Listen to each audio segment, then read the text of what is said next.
We can always record We can always, you're saying, we can always record another time as well. right. But kind of like let's see where this flow takes us. Well, in the flow that we're currently in, um, the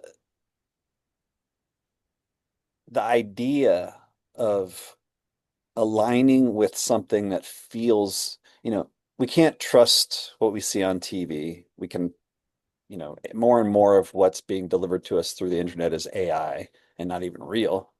And it's possible now to make completely real looking videos using like I haven't actually seen the videos, but I watched Joe Rogan and he's been talking about how they're using original 1977 Luke Hamill and making full movies and episodes never recorded before using him as Luke Skywalker and releasing those. And apparently they look awesome, and you just wouldn't be able to tell that was something that Mark Hamill never recorded. It's totally fake, or Yeah, fake, but the whole thing is like what has been occurring for me as I've studied and gone down these rabbit holes over the years is sort of an inevitable urge to find something that's real that, that to the best of my ability I can align with and feel that it's not going to fail me or I'm going to be the fool. Nobody wants to be the fool, and so nature seems to be the best teacher, which is something that's been said many times over the years, and it's the most if we can't trust anything else, including whether or not we're on a globe or a stationary realm, right? Like I can't know. I can't go up into space and look down and see that the Earth is floating in space, right? If I could, then I would have that answer. But since I can't say, yes, I know this. So I have to take someone else's truth and believe in it, which the word lie is there in believe, right there. Because when we know something, we don't have to believe it. We just know it to be true, and we don't have to trust. It's just something we know. So nature and the cycles of nature and the way things work in nature is potentially the thing we can rely upon. But then when you dive into the nature of reality itself, can we really rely on it? If the thing or things that also exist in this realm that represent Wetiko or the devil or evil or darkness, whatever you want to call it, is constantly all day long working through our thoughts, through experiences to challenge us on our hero's journey. And it potentially is the thing that created the realm itself and designed nature itself and the coding for nature. And that uh, there's certain things in nature, like the caterpillar, that seem to speak to what we're experiencing right now with AI and say that it's almost inevitable that what's happening right now, it can't be stopped. Rogan talks about this too, that whether we agree with AI or don't, it's happening and there's nothing that's going to stop it. And it's almost like we are biological mechanisms that are designed to give birth to this new version of consciousness. Truck going by. Uh, that we don't know what we're building.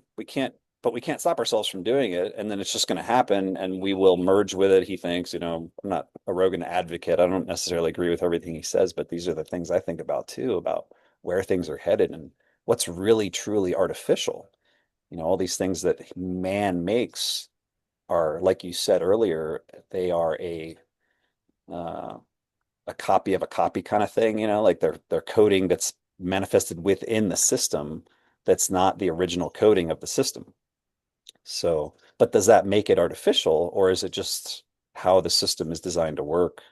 Because that's what seems to happen in the evolution of, if there's evolution, with nature and the cycles of nature constantly making things more complex and more complex.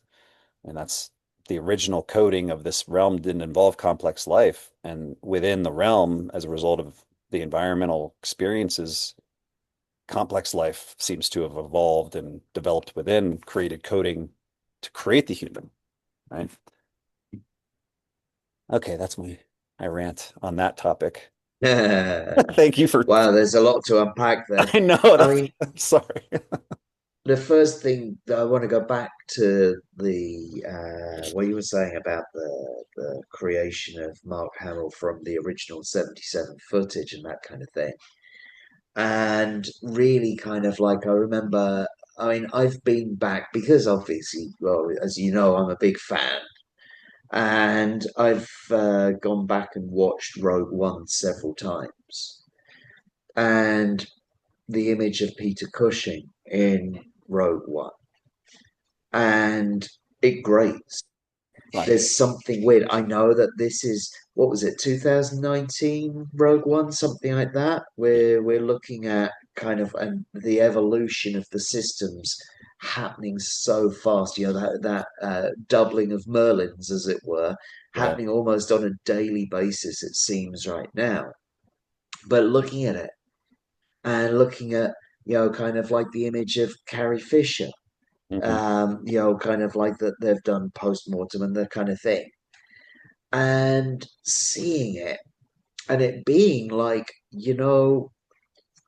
kind of like my way of looking at it. Not that I drink these things, or very rarely. I mean, it's probably been, I don't know, 5 years since I drank Coca-Cola or part of a Coca-Cola or whatever. But that moment when somebody hands you a Diet Coke and you go, there's that weird back taste in it, right? And it's kind of like it sort of tastes like you think it should taste, but there's just something that sort of sticks around the edge of your tongue, and you can't quite put your finger on what it is, and that kind of thing. Yeah. And I think that there's something about us, if we think of each of us, each of our presences within this reality, we're the coding of that reality. And there's something about us that can identify the presence, the energy, the body lightning that each of us carries. And that even carries through to images on the screen. Mm. Now, they might be very, very, very convincing and very convincing. I mean, with photography, it gets even more challenging to see, is that real? Well, they've got six fingers. Well, we know some places where those people come from, but like, kind of like this is an obvious AI tell. Yeah. But when you see the movement, it moves just a little bit too perfectly, or it smiles just a bit, or something like that. But there's something more than that. There's something where, if we are attuned to people, and I think that this is something with, maybe this is the whole of society in a way. You know, the number of pubs in the UK is falling rapidly. Why? Because people don't go out to pubs anymore. Why? Because the beer's too expensive. Nobody wants to drink drive. They made it into a gastro pub, so you don't feel like you just want to go to the pub, which used to be like the communal area of the village where everybody would be meeting their neighbors. My neighbors, well, I don't even know their names. How long have they lived here? 4 years. We don't really meet. We don't have that thing. We sit online chatting like we are right now, okay, which is a great blessing. But it also means, hey, look, I've got all these friends online. I don't need to necessarily go out and interact with genuine human forms, because it's interaction with genuine human forms that reminds us about genuine human energy, that reminds us how to identify a human as opposed to a projected image that's been gone through the system. And kind of like, not saying that our images are necessarily digitally altered by the system, but they have been deconstructed and reconstructed by, kind of like the video software and all that kind of thing, which is great. You were talking, you said, hey, a truck went past. I have no knowledge of that truck passing your place because I didn't hear it. Yeah. Hopefully, you're not hearing the ones passing my place either. Right. So if we're talking about what is reality, I mean, if I met you in real life, would you actually look the way you are? Because you're an image that's being projected by the system right now, and I'm an image being projected by the system, and you're kind of like, and we can't see. So who knows what's going on, you know? Um, Yeah. and you have to get, I think, you have to get to a bit where you do have some faith in, kind of like in the reality. But I think it takes us back to what you were talking about earlier with regards to getting out into the natural world, observing signs in nature that guide us in a more conducive way, as opposed to, kind of like all these signs that might come from our phone or from our computer or whatever it might be. Mhm. And I also, kind of like go back to what you were talking about. Are we on a spinning globe or is something else happening?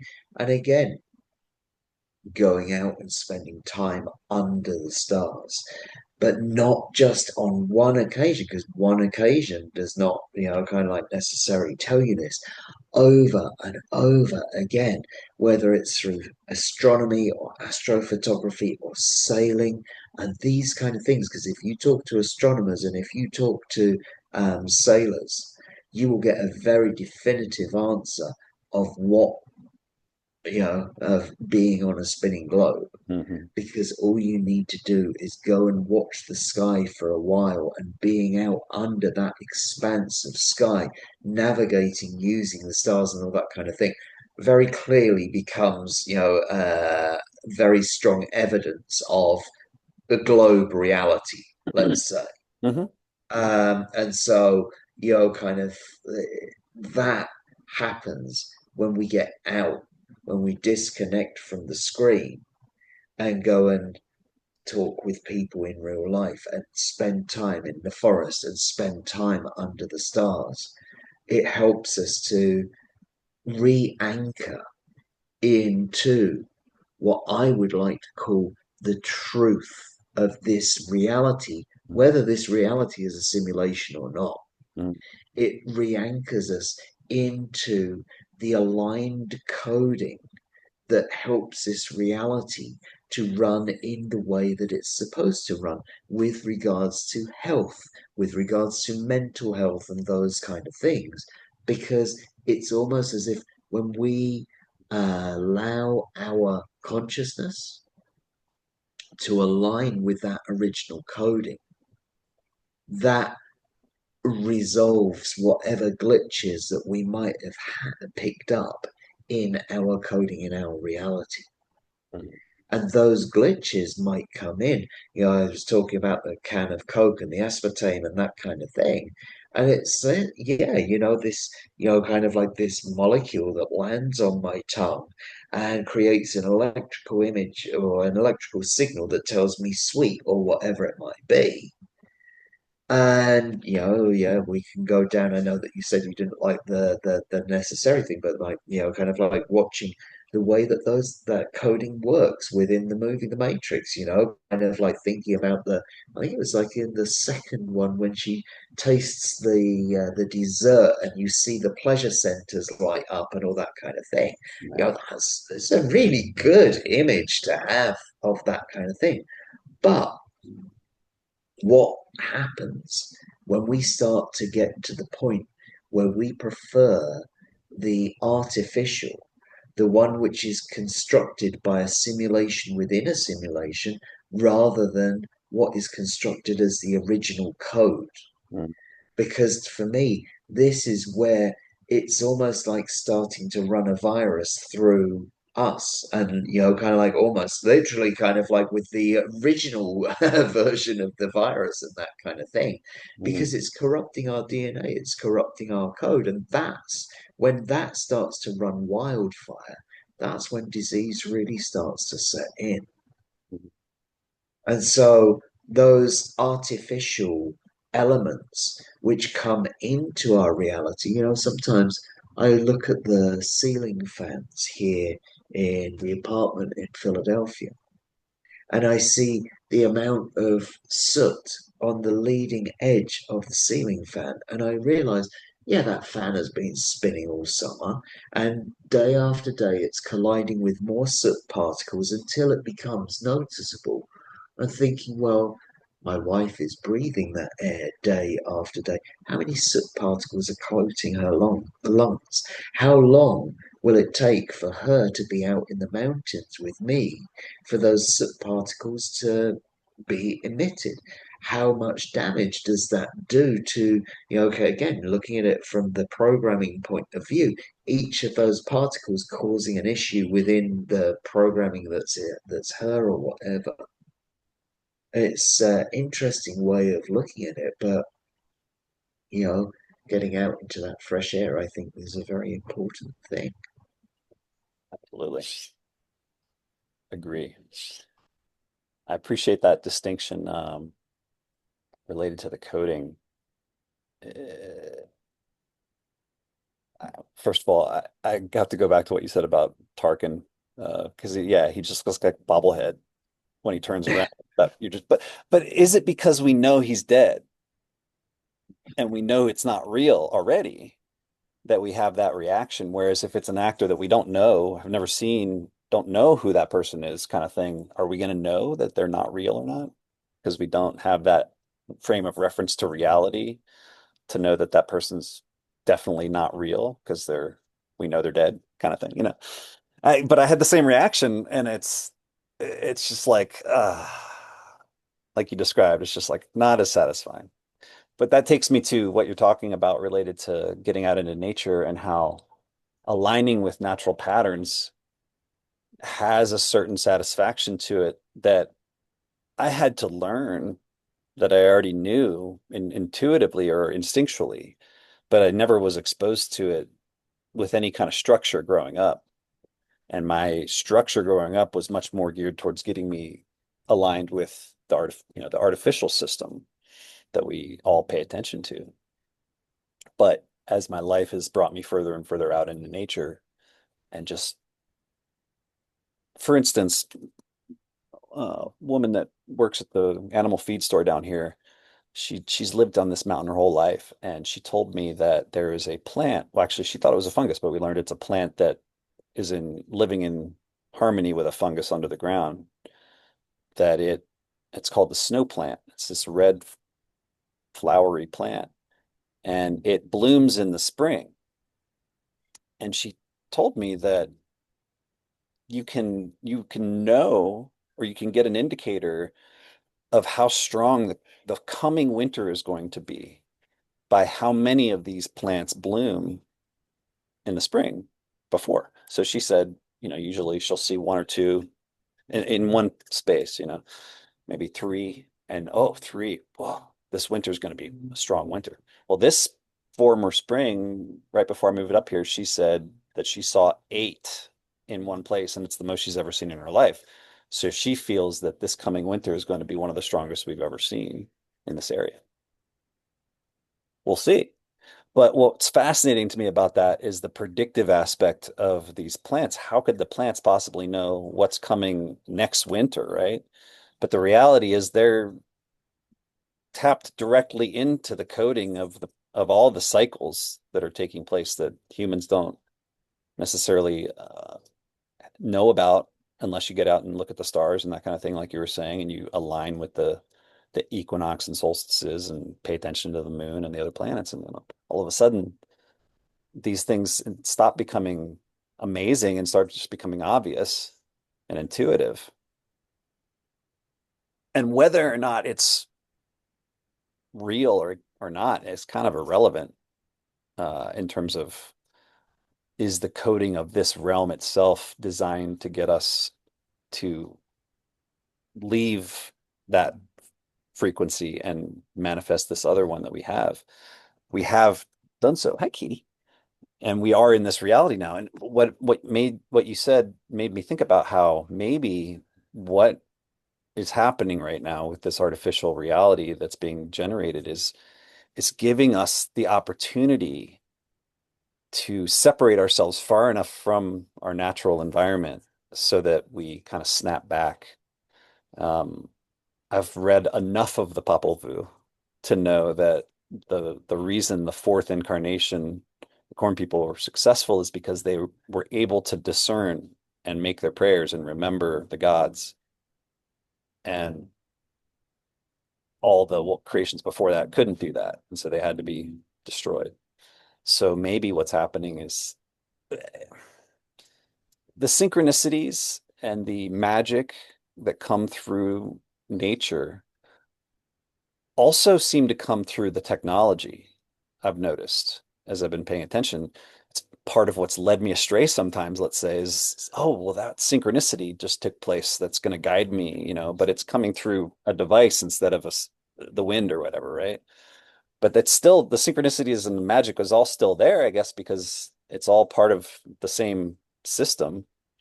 But is it the authentic message or is it the trickster message, right? That we have to, that's part of our discerning. So to be someone at this time in history who's more interested in going the other direction and going more into nature instead of following the technology trend, even though I'm still connected into it, like you said right now, where I'm using it.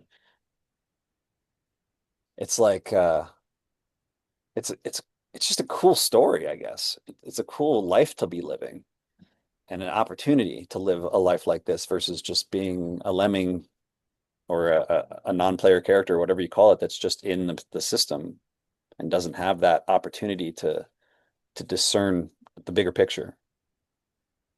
Yeah, It's something that I see everyone sees technology and AI eliminating most jobs in the next 5, 10 years. Although that was something that was said 5, 10 years ago too, in terms of the timeline. So who knows if it'll be that fast. But it certainly seems more realistic now, given the prevalence of AI now compared to 5, 10 years ago when they were talking about how it's going to come and disrupt everything. It wasn't so obvious back then, the presence of AI and the capabilities of it. So maybe we are closer to that time. But in the wake of potentially 90% of all jobs disappearing, what does everybody do? right. And what I think is cool is it'll potentially force people to have to discover that they actually have a purpose instead of just working a job to pay the bills kind of mentality. They'll actually be like, well, what do I want to do? Because maybe we'll have universal basic income or something that frees everybody. Everybody's got the doom and gloom mentality of if all the jobs disappear, there's going to be chaos, everything's going to break down, we'll all fall apart. Well, maybe, or maybe it'll liberate humanity in a way that we never could have seen coming, or very few people could see coming. That will create more jobs than it's possible to even imagine in terms of the exchange of energy and the uplifting of all humanity out of poverty and all those kinds of things, right? There's incredible potential for positive to manifest too.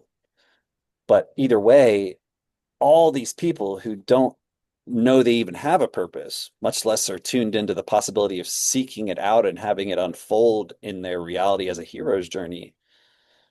That seems amazing in the potential for human development and consciousness and all these things that are coming. That seems like an awesome potential reality. And so I love that what I feel guided to do is share things like the Mayan birth chart or the true sky constellation birth chart, something that'll help somebody tune into their purpose. Yeah, absolutely. And it seems that I didn't come into this ever with the mentality that I was going to be doing it. I was just fascinated and for myself curious and wanted to learn more about these philosophies. Never having the idea that like I'm being potentially groomed or trained or prepared to be in a position, sort of be out in front of a giant wave that's about to crash and be able to offer a service that will potentially be very sought after. Whereas right now it's more of a niche thing, Yeah, but it could be that everybody's going to be searching for these types of services very soon. yeah. So, and I don't know that that's true, but it just feels as a explanation to myself for why I'm my story is unfolding this way, and to be able to be in a position to, like, I think you were saying earlier, you you went through a lot of training before you ever did your first reading, and you weren't even initiated yet, and it was more of like someone else sort of initiated you through a bit of intimidation, as it were. And that's sort of what happened with me too. I just never felt like I still don't feel like I'm fully ready. But several people were like, whether you feel ready or not, you know this stuff. You don't need to look. You just shared 2 hours worth of information with me without looking at a single note. So you're ready enough. Get out there and just start doing it, that kind of thing. Yeah. And I think there's something in that which is one of the most important things of whatever we're doing, whatever we're calling ourselves, and whether it's giving a reading or whether it's giving a massage or whether it's playing a song or whatever, is when what you're doing is your passion and when what you're doing is not coming from ego, that's when you're going in the right direction. Because we see that there are people that will do what they want to do because they want to do it commercially or because their ego is taking them that way. I'm sorry, that so sounds rather like dark or whatever, but we've seen it, kind of like where there's people that are, well, in England, we'd say all mouth and no trousers. They got all this kind of like all these pretty, pretty words and all that kind of thing. But there's no substance behind them because they're doing it parrot fashion, which is what I would suggest that AI is more or less doing, Yeah. kind of thing, where the loss or the lack of the lightning in the blood behind what is being expressed, whether that is through an AI or whether that is through people that have mentally got it but not consolidated it, Mm, people who are doing something which, let's say, looks good on paper or looks good on the screen or whatever, but your development and my development was actually finding something which was or became a passion without actually even going looking for it. Like, I didn't know. I mean, I just happened to stumble upon it one night in January of 1998, and it sucked me in, and I couldn't do anything else about it. It just kind of like kept pulling me back and kept pulling me back. And it was such a fascination, such a passion for it, such a love for it that I had, that it kind of like it was like watching that gift unfurl within me and not going to study something because hopefully one day I might make some money out of it. Going to study something because I can't get enough of it and this is fascinating for me and all that kind of thing. And then people are going, hey, hang on, can you tell us about that? Well, what does it mean for me? Like, well, I don't know. I'm not one to tell you. I know, but you've spent enough time studying it, have I? Yeah, we actually what you say makes a lot of sense, and it correlates. And does it? Okay, all right. Well, maybe I am ready to do it then. But that constant doing it, whatever we're doing, with confidence, but also with humility, mhm. to know that kind of like we are doing the best we can, and maybe we haven't got it 100% yet because we're human and that kind of thing as well. Kind of like we're not going out and banging the drum, being the big be all and end all, the greatest to ever walk, kind of like the planet with this knowledge or whatever. She's like, look, I learned something. And if I can use that to help my friends, my family, my community to have a more nourished and fulfilling life, to understand their life purpose so they can find their passion like I found my passion. That's what the good thing is about. Yeah. And when we remember that that's our guiding force, we're not going out there to try and be, kind of like the next guru or whatever and that kind of thing. Just going out there, doing our authentic thing, doing what we love, what we're passionate about, what helps society, and hopefully what will support us, because that's finding our ikigai. And that's what we're supposed to do in life, as far as I'm concerned. That's the whole purpose of life, is to find your ikigai. I remember you talking. Um, and that's what I feel that the calendar helps us to do and helps us to guide other people to do. I agree.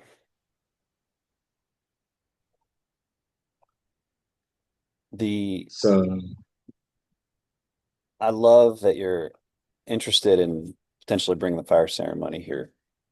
And while it would be awesome to do one in San Diego or Los Angeles, because arguably maybe it's needed there more, I would love to do it out here in nature because it seems more appropriate, right? But either way, when I am in the presence of ceremony, I feel something like a confidence uh, to take certain actions that I don't necessarily, it's just intuition. And I'm just kind of doing it without really thinking about, it being a ceremonial thing or being the right thing to do or whatever. But I'll just take whatever action I take, like adding a log to the fire at a specific time. It's my responsibility to care for the fire or whatever, but it's not it's just that the fire seems to need the log at this moment. And it happens to be that I add fire to the log to the fire and it causes a certain amount of sparks to shoot up and someone's talking about something at that moment and it's like a prop or something for their yeah, story. And I didn't know that was going to happen, but it creates a certain flavor that's non-aspartame, yes, in the experience that like you were describing for that boy, it's like you drew that's Keneal's sign and it was just like everything shifted for him in that moment. And it became almost realer than real kind of, I don't know, it's hard to describe the sensation, but it's not coming from my ego. I know that. But then somebody tells me about, wow, when you did X, Y, or Z or last night or whatever, man, that was awesome. I'm like, oh, maybe I do know something. And my ego wants to grab onto that. And now I'm somebody who has the ability to put a log in the fire, like, oh, I should build on that and make that my persona kind of thing. So it's always there, or at least in my experience, it's always there attempting to take me out of that state of humility. Uh, and almost the more I work with the energy, the more the challenges increase for that, the subtlety of how a hook can come in behind in the shadow kind of thing and create a thread that we don't see that doesn't have an effect in that moment maybe, but consequences might play out weeks or months later as a result of us not seeing that and starting to become more. And I feel like that's what happens to well-intentioned people that ultimately become like psychopathic cult leaders or whatever, like that probably they didn't start out with that evil mentality, but it's just the nature of the the where reality is right now with the imbalance that exists and without the training and awareness that these things are playing out every day for us, that causes the average person to just become affected by the ego and have it turn to a negative frequency. But that's an aside. Sorry, I got sidetracked there. Um, Something about the Jaguar sun sign. Now, well, you've described many times that when a person that carries that energy, and it's not necessarily just their as their primary energy, but maybe one of their supporting energies in their chart is Ish, that when they go to sacred sites, that like it's like the lights turn on the I'm butchering the metaphor now, but on the electronics, like things start lighting up for the person because that's the nature of one of the natures of Ish is that connection to ceremonial spaces and sacred spaces. And I've felt that myself in my experiences. And I don't know, uh, the point of what I'm saying is that I love you wanting to bring the fire ceremony here is that I don't feel that I have the knowledge right now to run a fire ceremony per se, but that I feel like there's a responsibility for those of us who have those connections.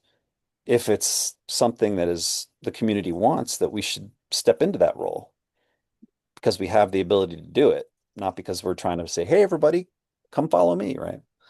So, I'm curious how much of the eek energy that you're now past the peak, let's say, but you're still in the strong part of the eldership energy, right? Versus the ish energy. How how well do you feel you can discern the differences between what those two types of energies are now that you're so far into the eek energy?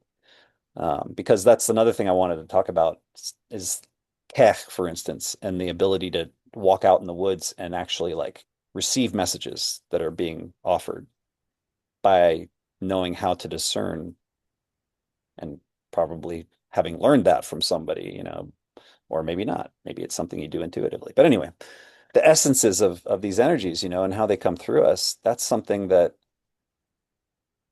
is so cool to me. It's like a utility belt for Batman, like there's all these abilities that we have that we've always known we've had that we didn't know we knew we had kind of thing, but they actually have characterizable explanations that can help us tune into them. Um, and again, that's part of the coding of the realm because it's coming through nature, not from the human ego. Although the human ego's job per se is to discern it and align with it and attune to it in the right way so that the ego doesn't take it and run with it. Anyway, I'm ranting again. Yeah. So I want to go back to the first thing that you were talking about with regards to the Popol Vuh and the fourth civilization, and that the previous civilizations were destroyed because they forgot to honor their gods, they forgot to make their ceremonies, they forgot to count the days. Yeah. And, you know, obviously, counting of the days and making ceremonies is a really important thing to me. And I think that a lot of that is tapping back in to the original. For me, ceremony and stepping into ceremonial time, maybe it's because I'm niche, but stepping into that time is it's like sleeping. Maybe that's not the best idea to use. It's something we have to do Mm, for our physical and mental health. We have to do it.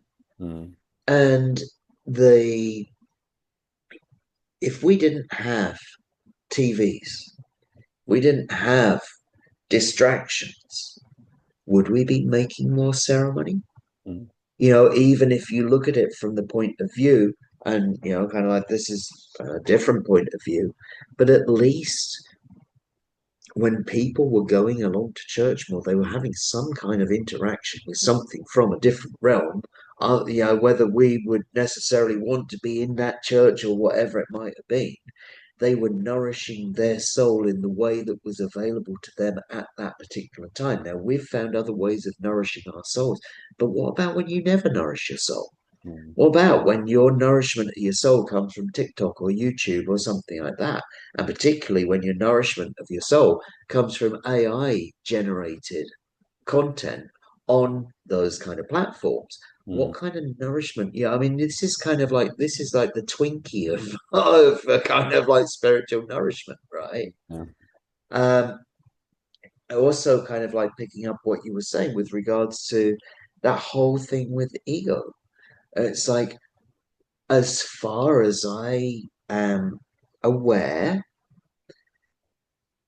my look at it, or my way of looking at it is like the more ceremony that you do, let's say the faster you spin, I'm going to put it like that because I think that that sounds like an okay way of putting it. That's like relatively non kind of like hierarchical. Yeah. Okay. The faster you spin or the faster you move, the more chance of serious injury from an accident that happens, right? The more disciplined you have to become at looking at the road ahead, the more disciplined you have to become at paying attention to how you're driving. Okay.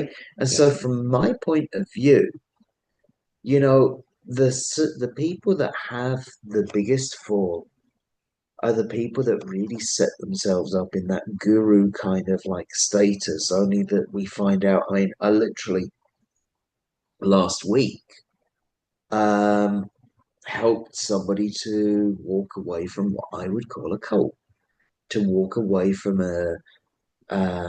a spiritual leader that was preying on that person for their own pleasure, for their own aggrandizement, and for their own, I'm going to put it like capitalistic enrichment as well.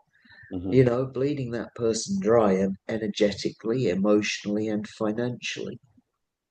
And I pointed it out to that person that this so called ceremonial leader said, look, if you had a partner that was behaving like that towards you, you would say that that's a really toxic relationship and that you should get out of that relationship.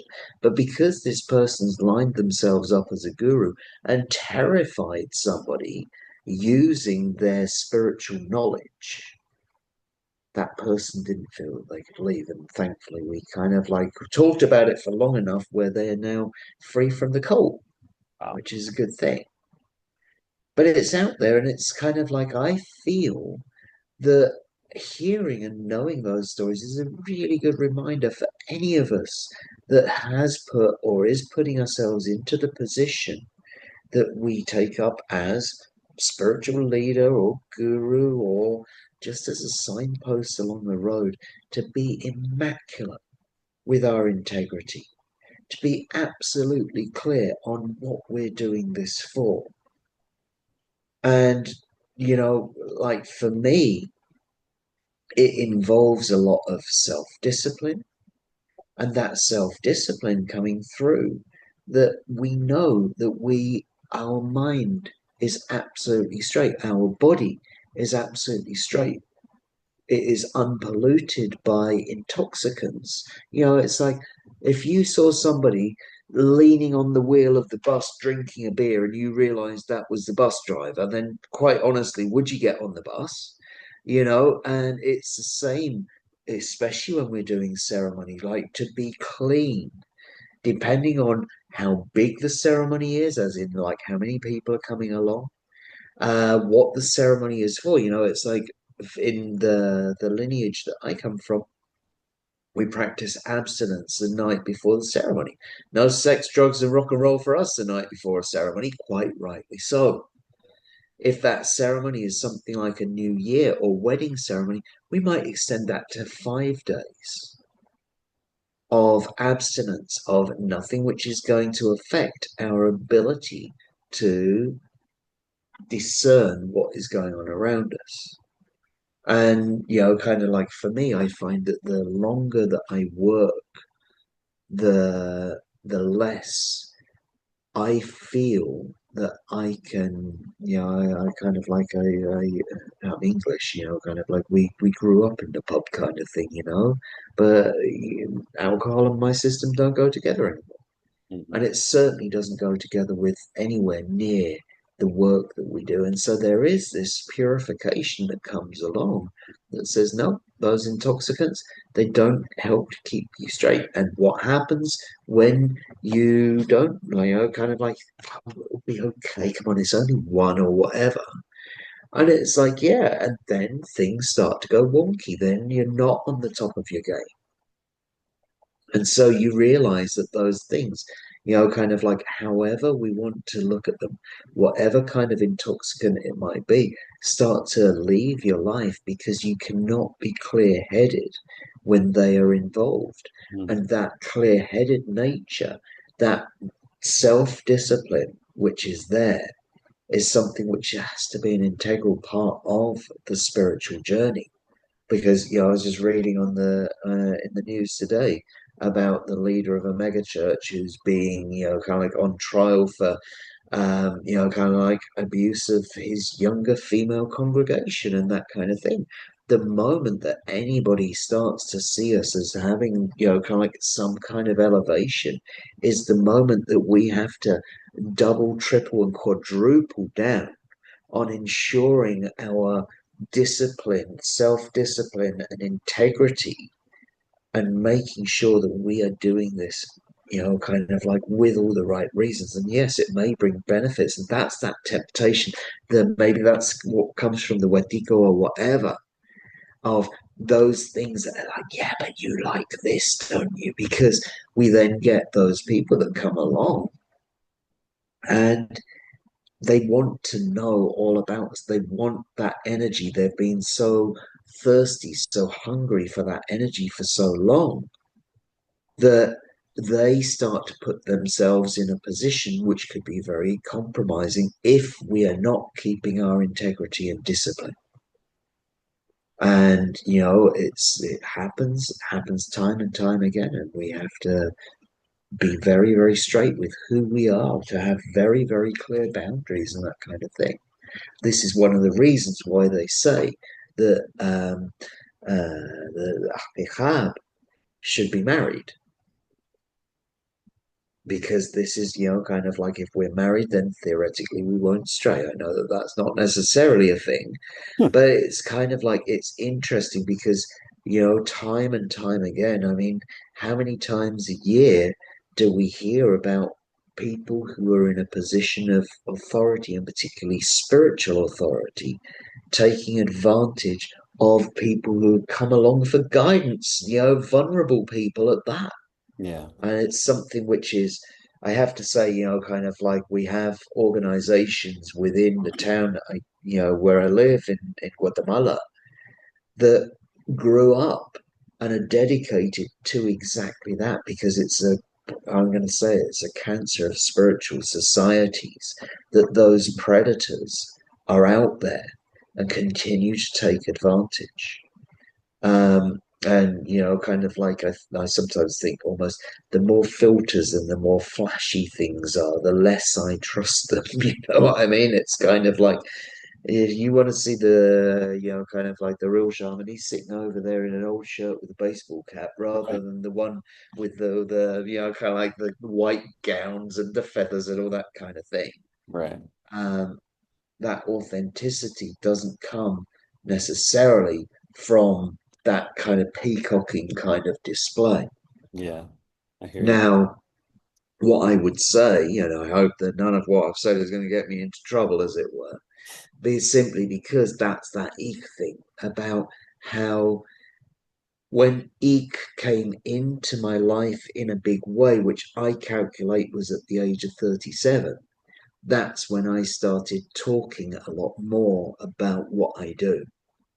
That's when I started communicating in many ways. And the interesting thing, if we go back to, sorry, my video has dropped down.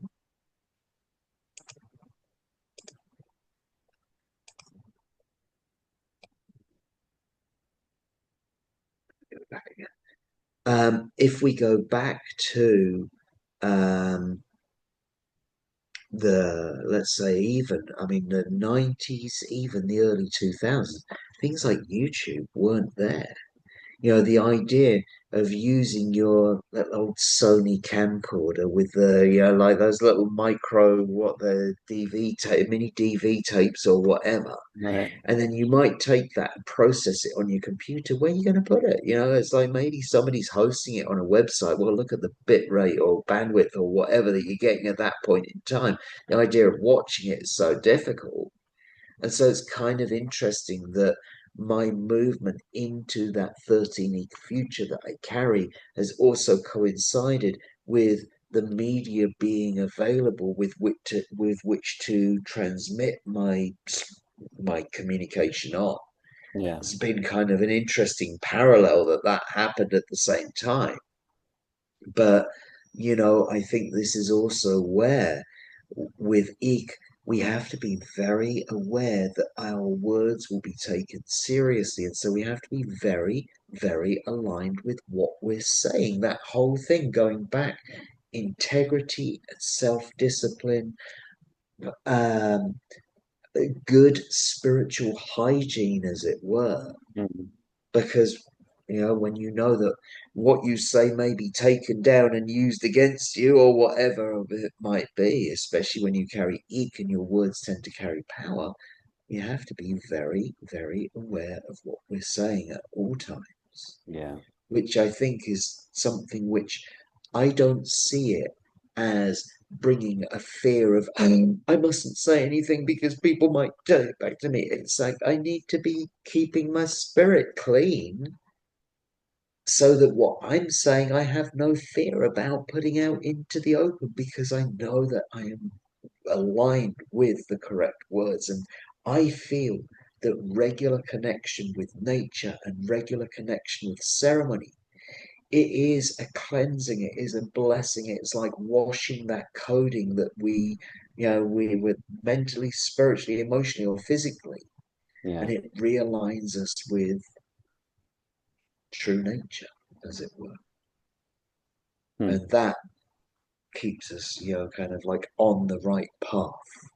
That keeps us out of that temptation. That keeps us in a position where we can identify, let's say, the illusions of the Wetiko so that we can walk the path which helps us to align ourselves and help to align others with higher purpose, which for me is, that's the essence Yeah. of today. Yeah. I hear you. I appreciate that breakdown, man. That's, I think I've told you in the past that for me, it was right at the 36, 35, 36 age that my spiritual journey began. And it was a series of experiences that led to it, but it just happens to be right there in my birth chart that that's when the ick energy became more prevalent than my ish energy. And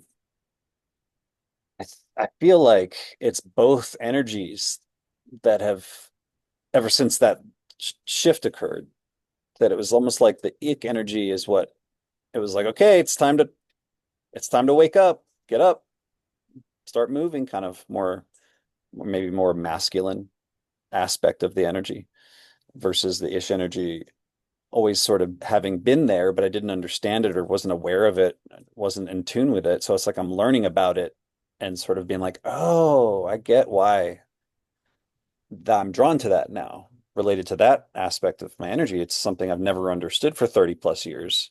Now I get it.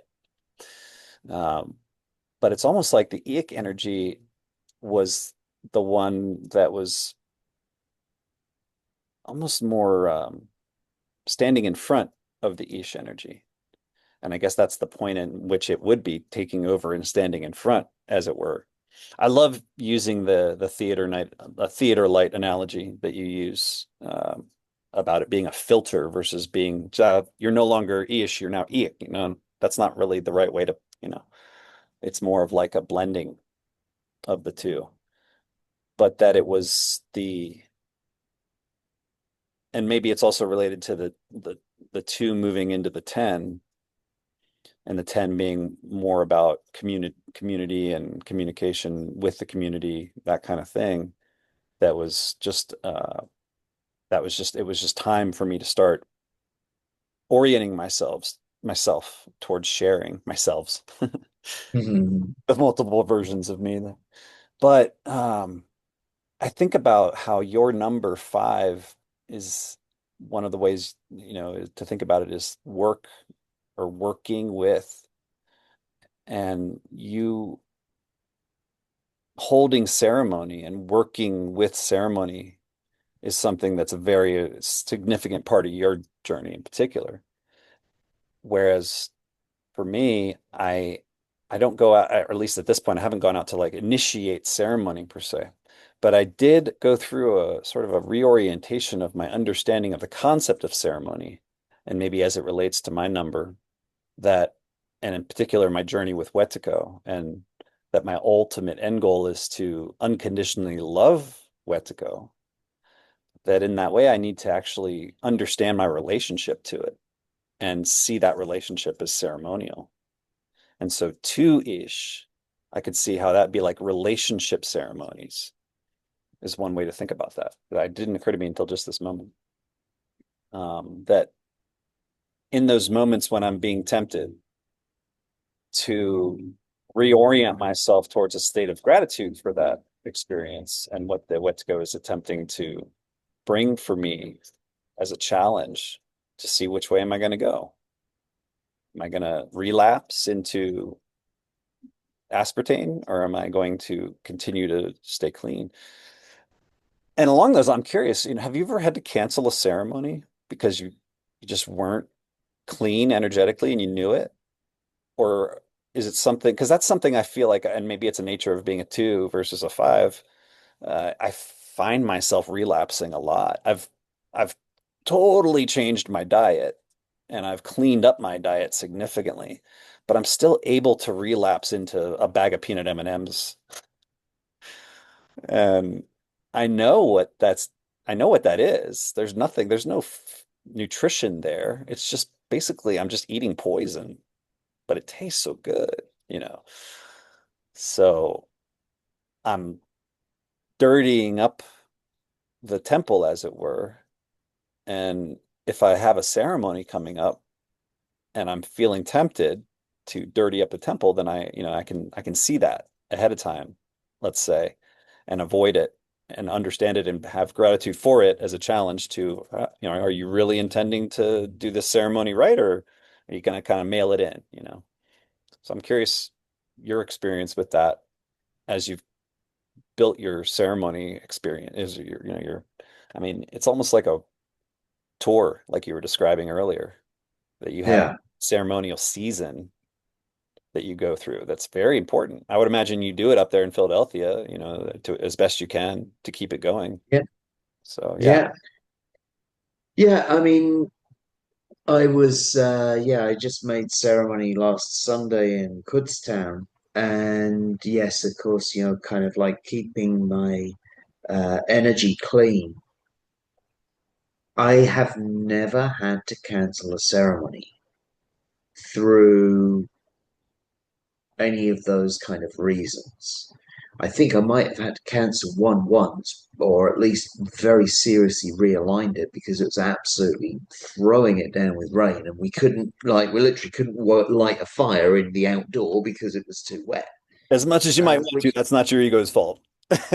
Yeah, which is also kind of like an interesting thing of like, well, why were we making that ceremony in the first place? It's almost as if the weather came in, because I've also seen weather clear up like that because the ceremony needed to be made. Mm, So, kind of like there's that part of it. But yeah, no, I've been very, very conscious of keeping myself clean. Now, um, we were talking earlier about, kind of like what I suppose right we have to make ceremony. And of course, I was initiated 10 years ago as an Achtig. So, I literally, it's my job to make ceremony. That's part of it. It's like, in fact, it's, frowned upon if I don't make ceremony more than anything else. yeah. My feeling is that humans need to make ceremony, and that the more of us that make ceremony, the better. Now, there's a caveat with that. If you are learning to drive, how many passengers should you carry? You know, like if you're learning to drive, you're never going to learn to drive if you never get behind the wheel. So go out and make ceremony for yourself. light a candle, do a gratitude ceremony, have a little fire, burn away, kind of like maybe it's your Mayan birthday and you want to, kind of like put some things onto the fire, some notes, some, kind of like that represent some old connections that need to be burnt away or things that you want to give back to the fire.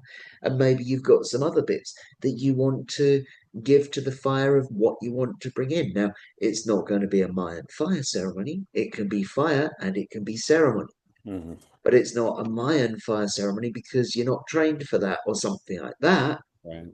But ceremony is ceremony is ceremony. And as I was talking to some people at the ceremony the other day, and I said, lighting a candle can be ceremony. You spend 5 minutes making a prayer of gratitude to a candle that you've just lit. Thank you, congratulations, you just made a ceremony. The more people that make ceremony each day in the neighborhood, I always think of it in this probably terrible way of thinking about it, that each altar is like an antenna, and each prayer is like a signal which is going out through that antenna, and we're creating a cell network of harmony, Mm, a cell network of consciousness. The more points that we have lighting up in that network, the higher the consciousness, the higher the harmony of that system. hmm. Now, we then have, well, there's two sides, and I've already talked about the dark side, about the people that, are doing things for ego, for money, and all of that kind of thing. But then it's kind of like the pendulum has swung too far. We go, oh, no, I can't make ceremony. I can't do that because I've not been trained to do it. It's like, well, what training are you expecting? You know, like, Hmm. quite honestly, you're telling me that, like, light, if I say that ceremony is lighting a candle and saying thank you, you're trained to do that ceremony. You know how to do that very well. Now extrapolate that out. Yeah. Give, make that ceremony a bit bigger, make it a bigger fire, make it, call in what it is that you're grateful for, call in what you want to forgive, call in what you want to bring in for the future. Now you're making a fire ceremony. You know what I mean?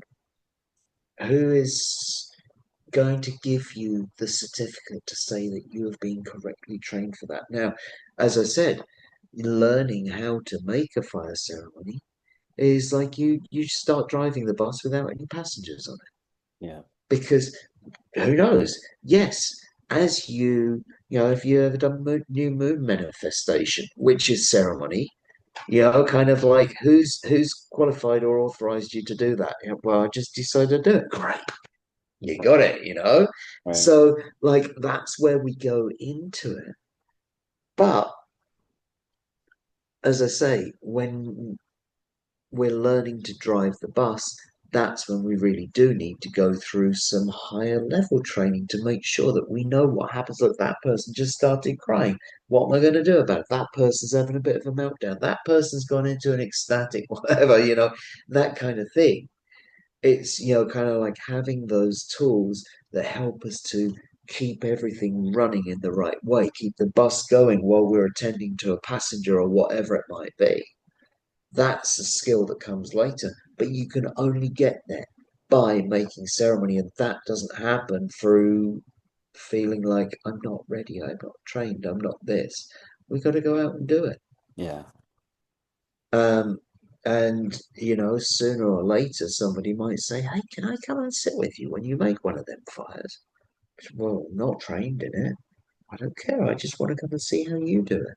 Right. All right, come along. Come on, mate, come along. It's start like allowing it to grow organically. Yeah. That I just think is very important, and maybe not labeling it, maybe not having it attached to a system or that this whatever system it might be. It might be system Mark, it might be system Patrick, it might be this is the way we make fire to reconnect with our higher purpose. That's the important bit. Hmm.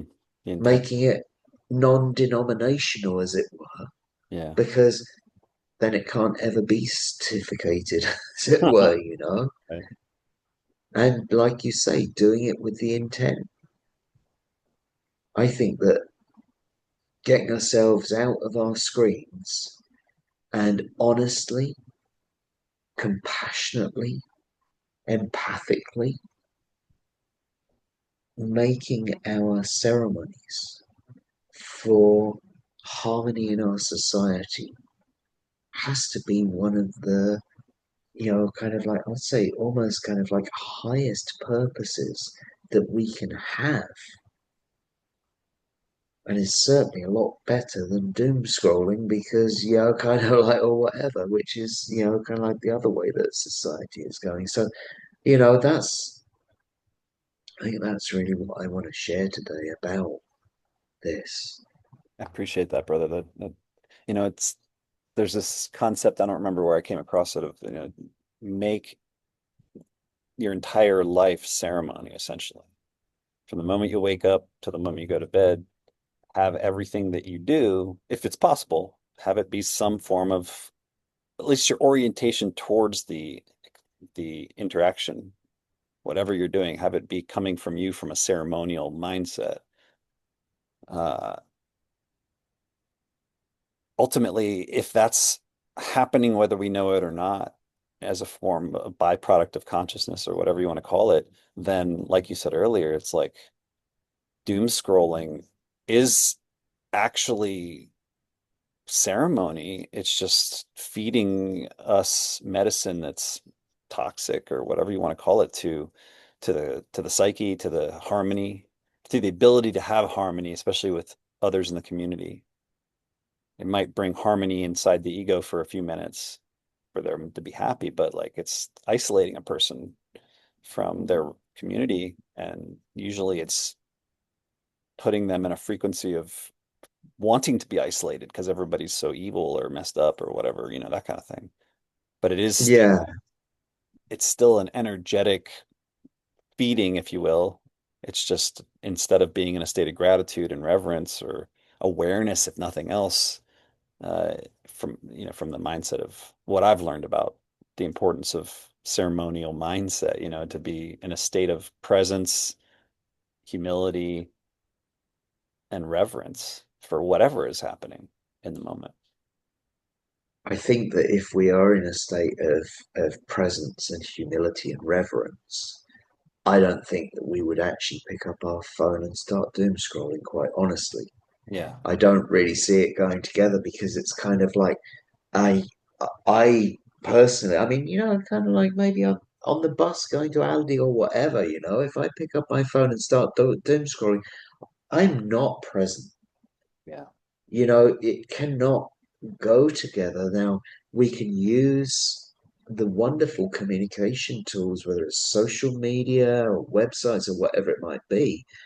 Yeah, we can inject our own philosophies, we can inject our ideas for harmony and that kind of thing into those things in the hope that somewhere amongst the, kind of like ads and whatever else that people are going to like pick up, it might come out and do something useful. But like, I can't, I don't think I'm quite on board with ceremonial doom scrolling yet. I think that quite honestly, that's what happens when, kind of like it's almost as if we get into the holding pattern. Yeah. Um, you know, and it has its moments. Don't get me wrong. It's like if we're sitting on the bus and we haven't, but like I also like to have awareness. There are times I had it happen where I missed my stop because I was scrolling, kind of thing, Right. because I wasn't paying attention to real life. Yeah. And I think, that I missed my stop because I was scrolling Yeah. could be highly metaphorical for life. Absolutely. I don't know if you've ever seen one of those pictures. Some artists took out the phone, like took a bunch of pictures of people looking at their phones and then just removed the phone, photoshopped out the phone so that the person's just looking at their hand. And it's all about the look on the people's faces when they're Yeah. looking at their phone. It's like the aspartame, it's like the Diet Coke analogy. There's something missing Like the lightning in the blood, the spark in the eye is just not there. It's like there's this dead look in people's faces when they're interacting with technology. Yeah. Well, Boring. the interesting thing about, from what I understand with the aspartame, but also like I heard like this with regards to monosodium glutamate, um, that it is something which is known as an excitotoxin, and that it overstimulates the sensory receptors in the brain to the point that once they've been burnt so strongly, they will only respond when they are given that signal again. Mm, And so this is where you get the addiction to the artificial sweetener or the artificial flavor enhancer or whatever, because after a while, you can't taste anything without it being there, or it's not sweet if it's not there.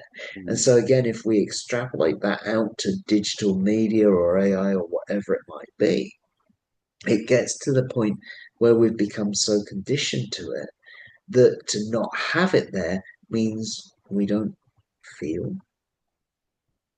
we don't respond. We've been so, you know, if we're looking in the news at the moment, my goodness, there's some shocking things going on, whether it's the words of somebody that, we could see as maybe not speaking the truth, somebody not speaking in a manner that, let's say, is conducive with their position within society, using the words of different parts of society compared to where they should be, yeah. but also with some of the like hideous things that are going on in our world right now, and not having a reaction to them that we should have as human beings, Mhm. because we have been drip, drip, drip conditioned for so long that what should be horrifying us, we're just scrolling to the next page from.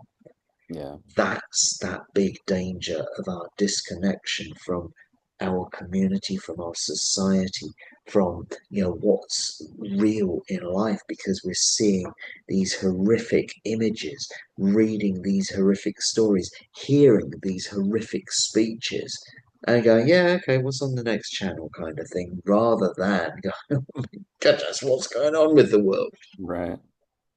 I hear you. Uh, yeah. It makes me grateful to you, brother. Well, thank you very much. Thank you for the time to express these things today. It's a pleasure. Always a pleasure to talk with you, Mark. Cool. Likewise, Patrick. Appreciate it, brother. Stop this recording.